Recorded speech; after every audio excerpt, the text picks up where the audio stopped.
உங்கள் கான்வர்சேஷன்ஸ் வந்து ஆர்கியூமெண்ட்ஸாக மாறுற மாதிரி உணர்றீங்களா?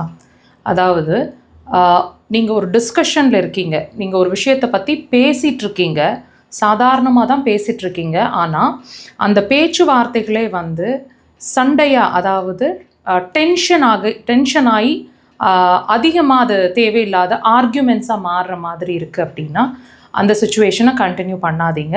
ஏன்னா நீங்கள் அந்த கான்வர்சேஷன் ஒரு முடிவு எடுக்கிறதுக்காக ஆரம்பிச்சிருப்பீங்க இல்லையா? ஒரு விஷயத்தை பேசி முடிவு பண்ணுறதுக்காக அந்த கான்வர்சேஷன், அந்த பேச்சுவார்த்தை ஆரம்பிச்சிருக்கோம். இந்த பேச்சுவார்த்தை எப்போ ஆர்கியூமெண்ட்டாக மாற ஆரம்பிக்குதோ கண்டிப்பாக ஒரு சொல்யூஷன் கிடைக்காது. டெஃபினட்டாக இந்த சுச்சுவேஷனில் இந்த பேச்சுவார்த்தை ஒரு முடிவுக்கு கண்டிப்பாக வராதுங்க, அது ஆர்கியூமெண்ட்டாக மாறுற பட்சத்தில். ஸோ தயவு செய்து அந்த ஆர்கியூமெண்ட்டாக மாறுதுன்னு ஃபீல் பண்ணும்போது நம்ம கான்வர்சேஷன்ஸுக்கு முடிவு வேணும்னா இந்த ஆர்கியூமெண்ட்ஸை இப்போவே ஸ்டாப் பண்ணுறது நல்லது.